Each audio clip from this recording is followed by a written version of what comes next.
make southern fried chicken. My mom was she was a pro at it. It was real good. She taught me how to do it. I think I remember everything that she taught me. Some of the things, the explicatives and the cigarettes, I'll leave out of it today. But she had certain things that she did that, for timing, for instance, like on the chicken cooking, he likes that. He thinks that's great. Yeah! So anyway, southern fried chicken, Franny style, my mother. First thing you have to do is and I noticed the buttermilk is different today than it was when she did it. It's like a low-fat buttermilk. So I'm going to get as close as I can to what she did, try to replicate what she did with the buttermilk and the things that I have today. It doesn't matter whether it's a smart chicken or a dumb chicken or whatever, it's just chicken. Max always seemed to think the smart chicken was better. I don't know who was smarter, Max or the chicken, so we'll leave it at that. I start by soaking the chicken in buttermilk overnight, 24 hours in advance. So when I got home from work last night, I started soaking this as close as I can get. So I just put it in there. There's no rhyme or reason to it. You just put it, try to keep the pieces covered.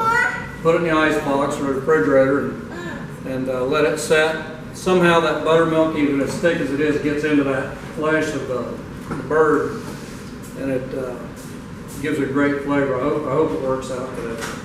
So the second trick is self-rising flour to bread the chicken in. So if you use the self-rising flour, the buttermilk, and the biggest ingredient is peanut oil.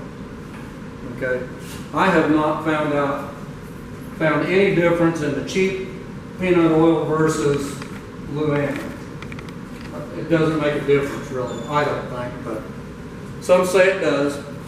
So you want to get your grease going, and you want to get it as hot as you can, as hot as your electric skillet will do it. Now, unfortunately, I don't know how to do this conventionally in a regular skillet because I wasn't taught that.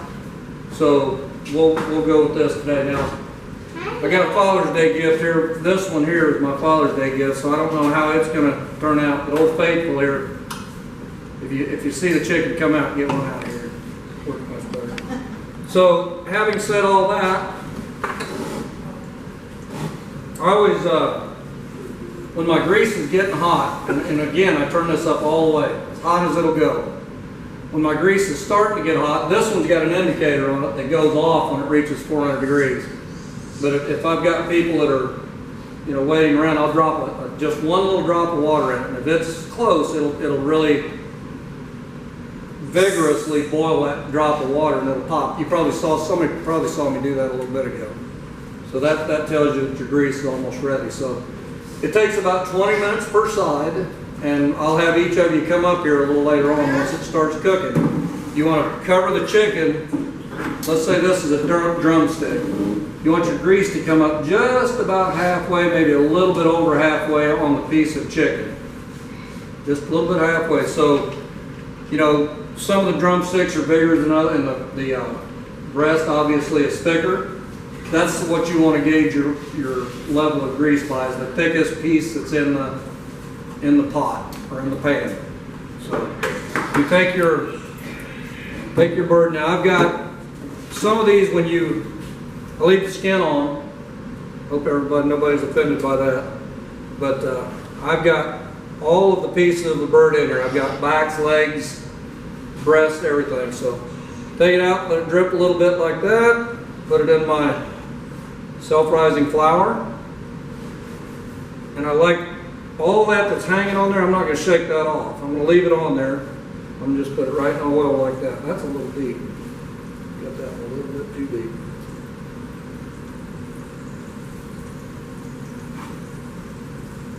So just leave all that breading right on there. When you put them in the skillet here, don't crowd the bird. That was Mom's rule. Don't crowd the bird. If you crowd it and it's touching one another, it doesn't have an opportunity to cook through and through. And I just literally try to cake as much of that on there as I can.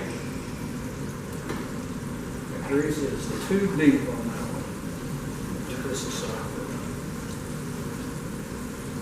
Again, there's a nice big breast. It's a big one. So we're gonna put that in there. I should have got a bigger bowl for this.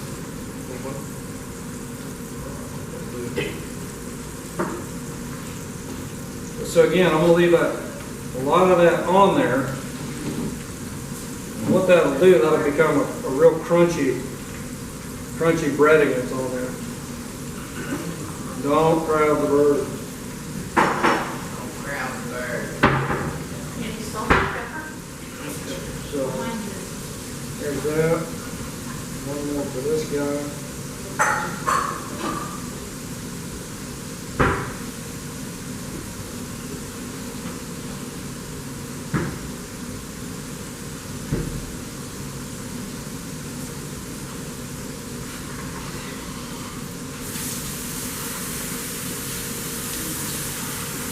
One of the big things that Mom preached too is when you cover it up for the duration. As soon as you cover it up, go get your Benson and head your cigarette.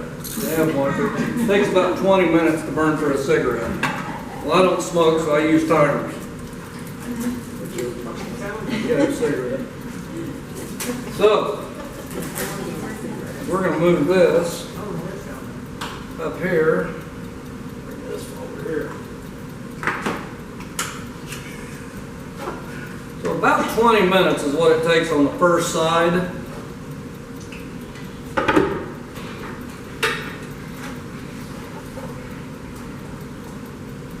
Chicken had 3 breasts.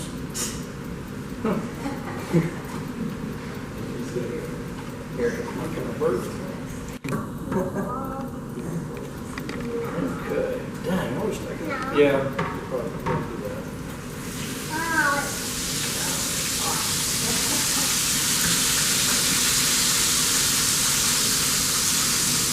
Well, that grease on one though. I wonder if that first one heats up. Doesn't act like it heated up as fast.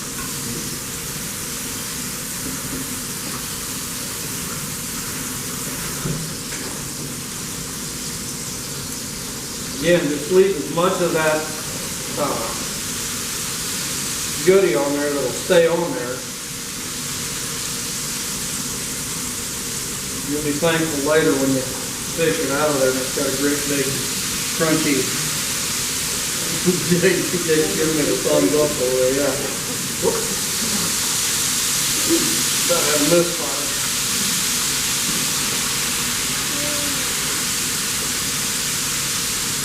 Are you taking that right out of the buttermilk or did you pour it off? She picked it right out of the buttermilk. Okay. Yep. And again, I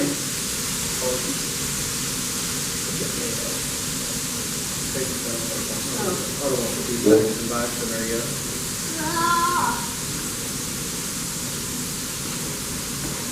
I don't want to put these in there just yet.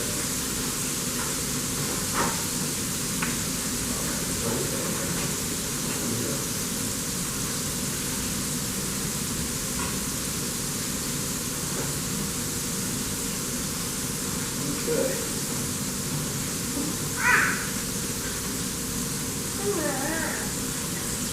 Salt or pepper?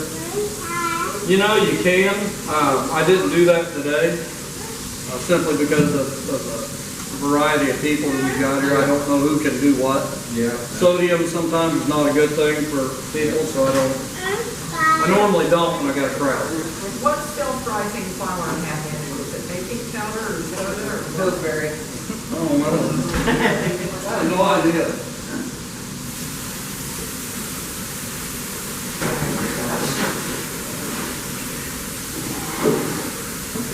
Okay, so then we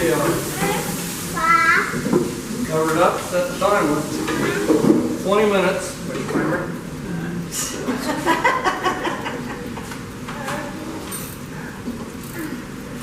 About 20 minutes is what it takes.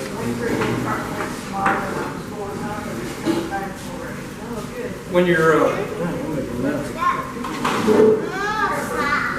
your grease is just right and it's hot, when you put this chicken in there, in about 17 to 20 minutes, it'll form a real dark line right at the grease level.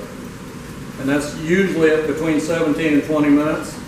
And Mom, I swear, she had it timed perfectly. She wouldn't even have to look at it. She'd go, all right, time to go turn the chicken. Get over there, and sure enough, it had that dark line right at the grease's edge. And she'd turn it over. I don't know how she knew, but she did. Johnny was the one that actually came up with the times. 2 cigarettes. Well, Johnny actually is the one that timed her.